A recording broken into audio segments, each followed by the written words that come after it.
नमस्कार साथियों, आज हम एक ऐसे विषय पे बात करने वाले हैं जिसके बारे में अधिकतर भारतीय जानते ही नहीं हैं। हम हमेशा से पढ़ते आ रहे हैं कि हमारे प्रथम प्रधानमंत्री श्री पंडित जवाहरलाल नेहरू थे, लेकिन एक और भी सच है जिसको पूरे भारतीयों के लिए जानना बहुत जरूरी है। और जरूरी इसलिए है कि जिन लोगों ने अपना सर्वसर्व सब कुछ इस देश पे निछावर कर दिया, सब कुछ इस देश को दे दिया, और हम उनके प्रति क्या उन्होंने जितनी कुर्बानी दी उतना हम उनके प्रति अपना जो आदर है, अपना जो सम्मान है वो दिखा रहे हैं। आइए एक ऐसे फैक्ट के बारे में बात करते हैं जो इतिहास में दर्ज है लेकिन हम उसे नहीं याद कर पा रहे।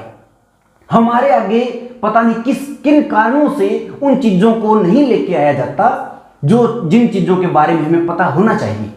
हम आज बात करने वाले हैं मां भारती के महान सपूत सुभाष चंद्र बोस के बारे में।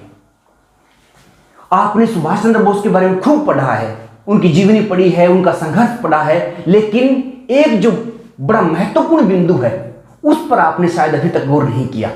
जब सुभाष चंद्र बोस अनेकों देशों की यात्राएं कर रहे थे, जर्मनी जापान के जो शासक थे उनसे मिल रहे थे, तो उन्होंने इस बात की उनको ये महसूस हुआ कि कोई भी देश है वो एकदम से उनकी मदद नहीं कर पा रहा है।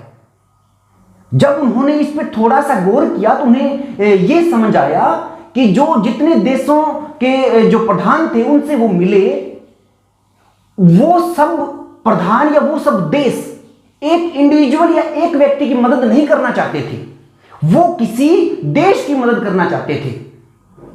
तब सुभाष चंद्र और उनके साथियों ने मिलकर ये फैसला किया कि हम भारत की तरफ से इन देशों से बात करेंगे।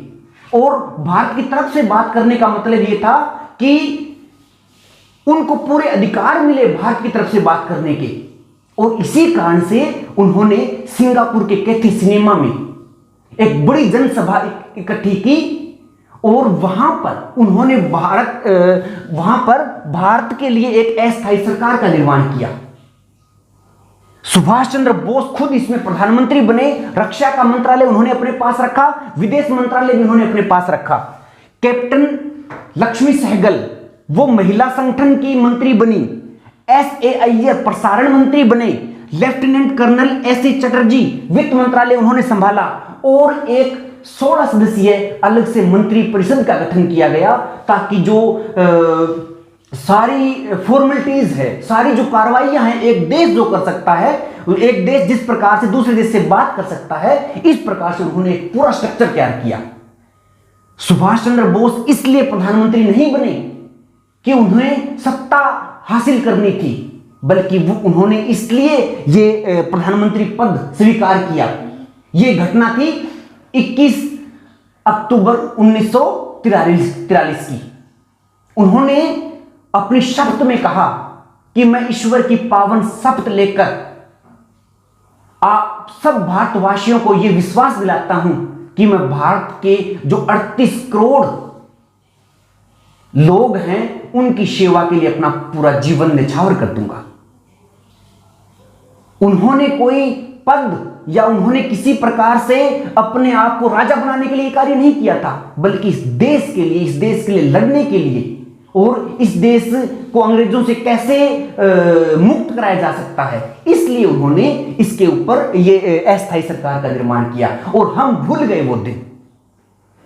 हमें अच्छी प्रकार से याद है कि 26 जनवरी 1930 को भारत का स्वतंत्रता दिवस मनाया गया सबसे पहले, और इस दिन को महत्वपूर्ण मानने के लिए हमने बाद में 26 जनवरी 1950 को गणतंत्र दिवस लागू किया ताकि 26 जनवरी का महत्व बना रहे, लेकिन वो 21 अक्टूबर है उसको हमने भुला दिया। जैसे ही अस्थायी सरकार का निर्माण हुआ, सबसे पहले जापान के जो प्रधानमंत्री थे उस समय के, उनका कब्जा अंडमान और निकोबार दोनों द्वीप समूह पर था। उन्होंने वो दोनों द्वीप समूह भारत की जो अस्थायी सरकार थी, सुभाष जिसके प्रधानमंत्री थे, उसको वो दोनों द्वीप सौंप दिए। और सुभाष ने उन दोनों द्वीपों का, एक का नाम शहीद और दूसरे का नाम स्वराज द्वीप रखा। तो साथियों, मेरा आपसे बात करने का आज तात्पर्य ये है कि हमें अपने इतिहास को याद रखना है, हमारे शहीदों को याद रखना है, जिन्होंने कुर्बानियां दी देश के लिए, उन सबको याद रखना है। तो आगे जब भी कभी आपके दिमाग में आए कि भारत का प्रथम प्रधानमंत्री कौन था, तो चाहे पंडित नेहरू आपके दिमाग में आए, लेकिन साथ में सुभाष भी आपके दिमाग में आने चाहिए। और यही उस महान सेनानी जिन्होंने अपनी जान कुर्बान कर दी देश के ऊपर, उनके लिए हमारी ओर से सच्ची श्रद्धांजलि होगी। एक बात और बताता हूं आपको कि भारत का अंतिम सम्राट कौन था। जब भी ये क्वेश्चन आता है तो हमारे दिमाग में हमें बताया जाता है कि बहादुर शाह जफर अंतिम सम्राट थे, जबकि उस समय अंग्रेजों का शासन हुआ करता था यहां। और जब सुभाष ने अस्थायी सरकार का निर्माण किया तब भी यहां अंग्रेज थे, तो फिर हमने इनको पहला प्रधानमंत्री क्यों नहीं माना। तो ये अब मैं आप पे छोड़ता हूं कि सुभाष चंद्र बोस के प्रति आप कैसा सम्मान दिखाते हैं, कैसा अपना जो समर्पण है वो दिखाते हैं।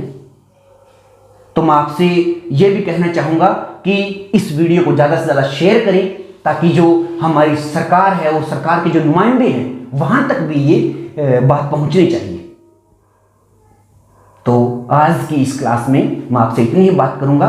आगे नई वीडियोस में फिर हम मिलेंगे। और अगर आप इस चैनल पे पहली बार नए हो तो इस चैनल को सब्सक्राइब जरूर करें, ताकि आने वाले जो वीडियो है वो भी आप तक समय समय पहुंच सके। धन्यवाद।